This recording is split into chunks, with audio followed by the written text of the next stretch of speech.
ولذلك قدره عليه، فتقديره عليه بعلم سابق منه جل وعلا. نعم. فما منزلة ما قد علم الله أن العبد عامله إذا لم يعمل، ويقولون إنما علمه إنما هو بمنزلة الحائض؟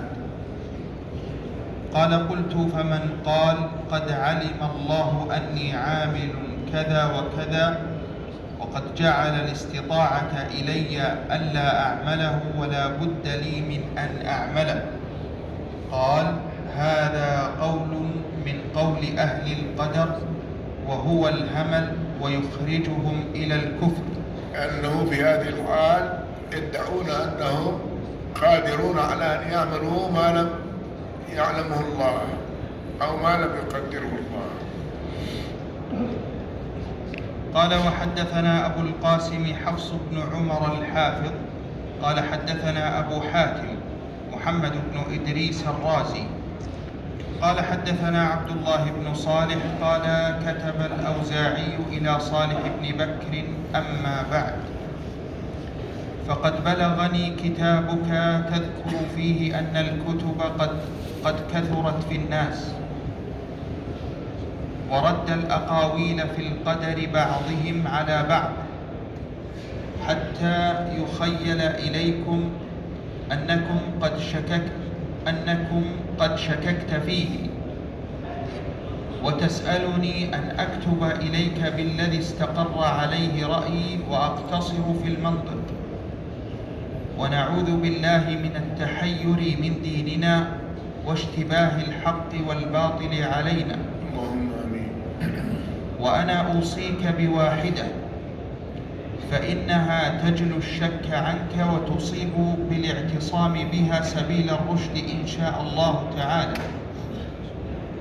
تنظر إلى ما كان عليه أصحاب رسول الله صلى الله عليه وسلم من هذا الأمر. نعم. من حيث أنهم يؤمنون بالقدر خيره وشره من الله سبحانه وتعالى.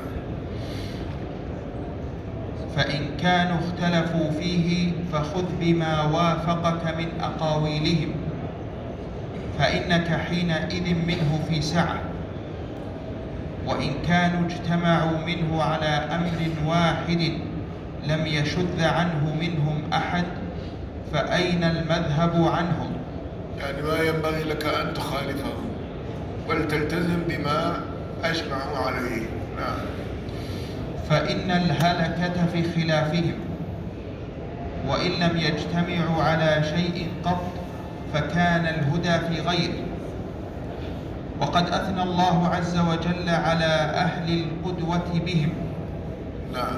لأن الله أثنى على من يقتدي بهم مما يدل على صنعة ما اتجهوا وما صاروا إليه من إجماعهم على الإيمان بالقضاء والقدر. نعم. فقال سبحانه: والذين اتبعوهم بإحسان.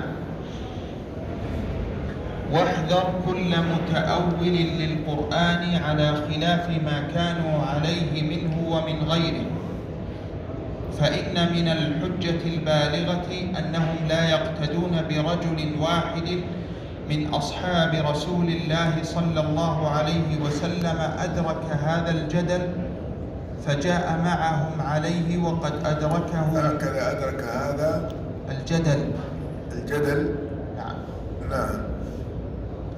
فجاء معهم عليه وقد أدركه منهم رجال كثير فتفرقوا عنه، واشتدت ألسنتهم عليه فيه. وأنت تعلم أن فريقا منهم قد خرجوا على أئمتهم، فلو كان هدى لم يخرجوا ولم يجتمع من بقي منهم ألفه فيه واحدة دون جماعة أمتهم، فإن الولاية في الإسلام دون الجماعة فرقة. فأقر